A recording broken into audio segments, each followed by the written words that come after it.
L'utilisation des produits phytosanitaires présente un danger pour l'environnement et notamment pour la qualité des eaux.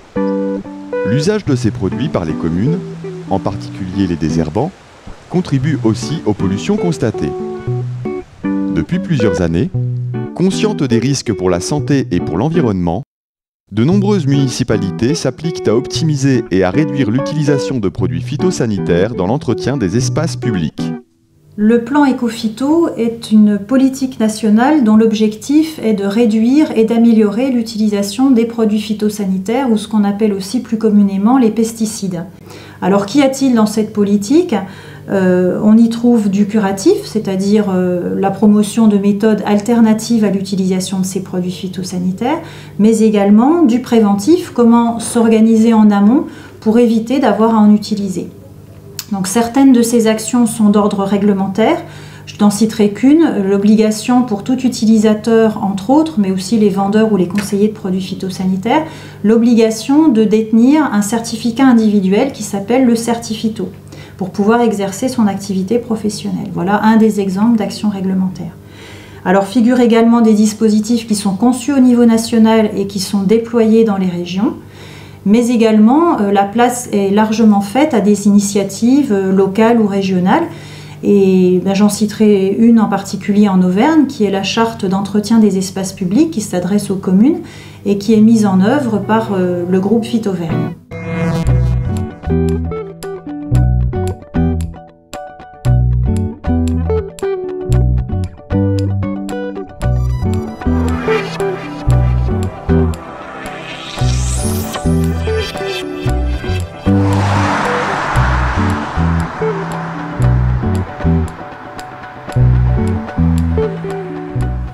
Eh bien, nous avons opté pour une charte de niveau 1. Alors, ce qui nous a motivés, Arpajon étant situé un petit peu au carrefour de deux ruisseaux, on a pensé que eh bien, le Grenelle de l'environnement pouvait nous offrir l'occasion de nous améliorer dans la pratique du désherbage.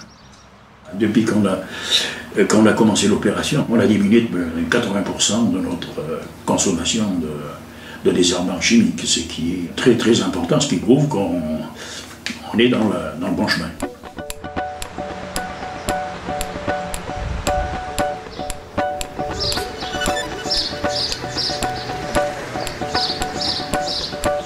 Il faut étalonner le pulvérisateur pour avoir beaucoup moins de produits chimiques à pulvériser donc sur une surface donc à entretenir.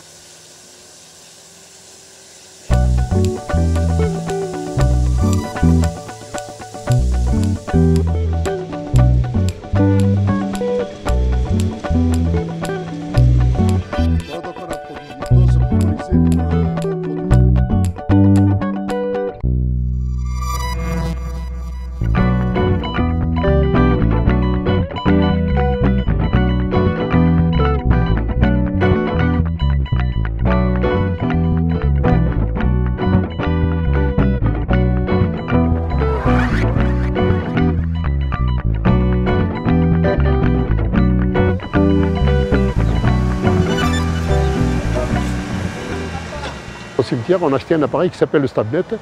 C'est un appareil qui est tracté, donc avec des couteaux fixes, placés en quinconce, et qui est tracté donc sur de la castine, et puis ça désherbe. C'est des couteaux qui désherbent mécaniquement.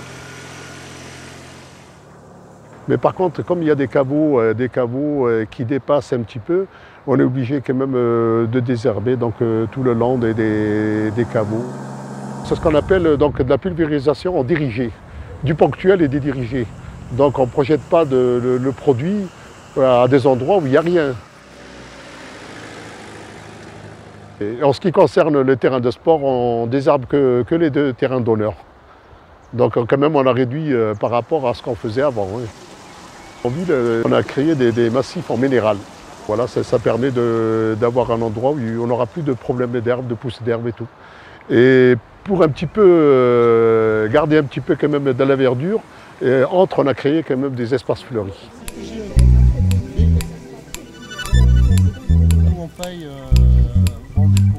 Alors le CPIE de Haute-Auvergne mène depuis 6 ans maintenant des actions de sensibilisation, de communication pour le grand public et les jardiniers amateurs, pour réduire l'utilisation des produits phytosanitaires, des pesticides, mais aussi pour développer l'idée de la tolérance aux herbes spontanées. Aussi bien les herbes spontanées qu'ils vont pouvoir trouver dans leur jardin, essayer de les accepter, mais aussi celles qu'ils vont trouver au coin de leur rue, pour bien comprendre aussi les démarches qui se mettent en place dans les villes. L'organisme Le Phyto Vert les accompagne pour aller vers la réduction.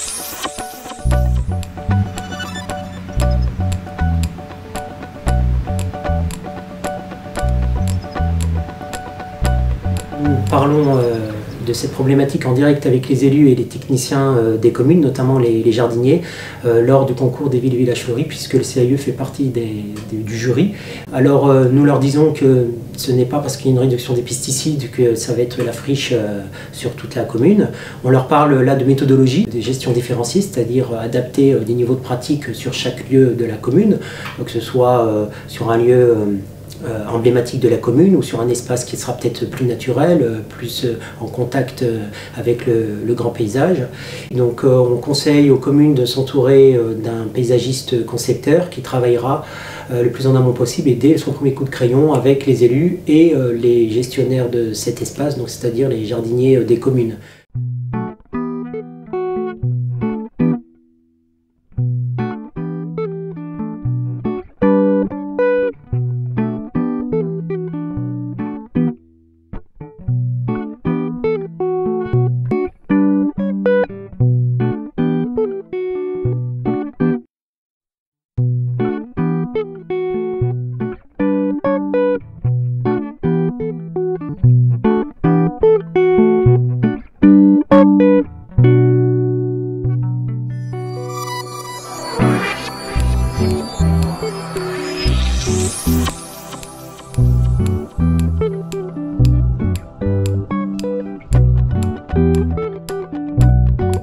Notre commune s'est engagée dans la charte des entretiens des espaces publics au niveau 3 et ce niveau correspond à ne plus traiter chimiquement.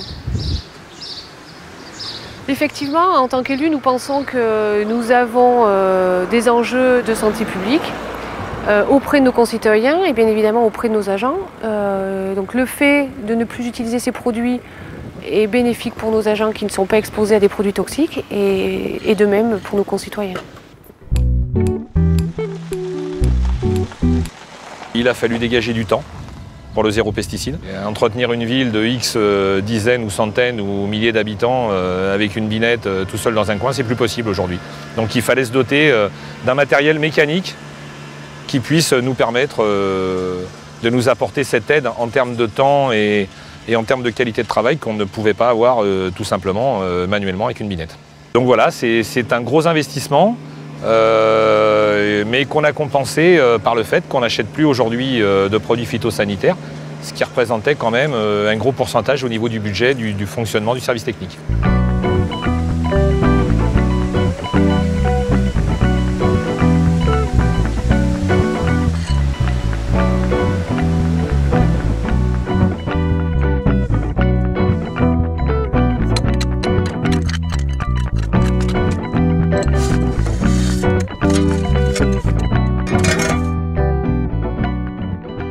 On avait deux gros points d'interrogation dans le cadre du traitement. C'était le cimetière, parce que c'est un endroit très très sensible, comme on peut le savoir. Et également au niveau de nos clubs sportifs, puisqu'on a deux clubs effectivement en DHR aujourd'hui qui jouent à un niveau, on va dire, relativement élevé. Donc il a fallu avoir un degré d'acceptabilité qui soit au-dessus du niveau 0, bien évidemment, puisqu'aujourd'hui, n'utilisant plus de produits phyto sélectifs au niveau de nos terrains, on se retrouve dans une situation où on est obligé d'intervenir manuellement, en particulier sur les pissenlits, et accepter que le trèfle prenne une part relativement importante au niveau de l'engazonnement. Aujourd'hui, on a des terrains qui sont des terrains en herbe, naturels, et sur lesquels on peut évoluer sans aucun problème, et ça ne nous empêche pas de gagner. Donc le zéro phyto, ça n'empêche pas de jouer au foot. Mais on a la chance d'avoir des élus qui vont dans ce sens-là et qui donc nous permettent de travailler dans une bonne ambiance et sans être exposés à des produits qui plus tard peuvent nous poser des problèmes. Mais il faut dire que c'est vrai que tout le monde joue le jeu, quoi. Que ce soit de l'agent à l'élu, aux responsables techniques, je veux dire, on travaille tous ensemble.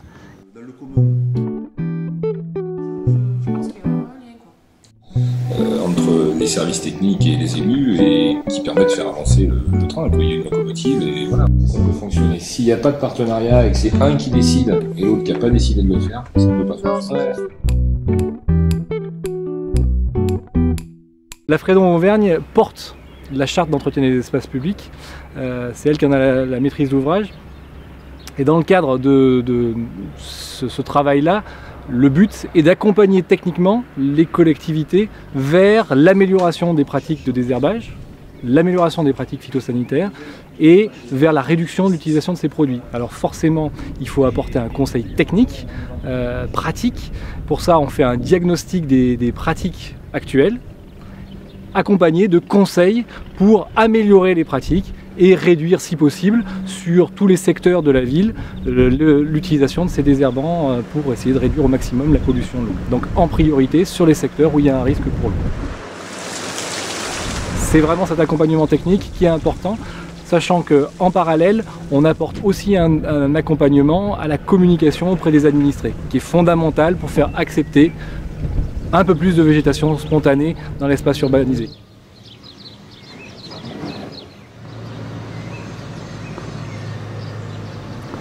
Alors dans le cadre de l'accompagnement, il y a aussi prévu de la formation des agents communaux, de la formation sur les bonnes pratiques d'utilisation des produits phytosanitaires d'abord, mais aussi de la discussion sur toutes les solutions qui existent. Et c'est l'occasion pour nous de rencontrer les agents et de leur proposer, de leur soumettre les différentes solutions alternatives qu'on leur propose pour en discuter avec eux. Et donc c'est de partager l'expérience que nous on a sur d'autres communes avec leur expérience sur leur commune pour pouvoir choisir avec eux la meilleure solution pour essayer de se passer de produits phyto sur les différents secteurs de la collectivité.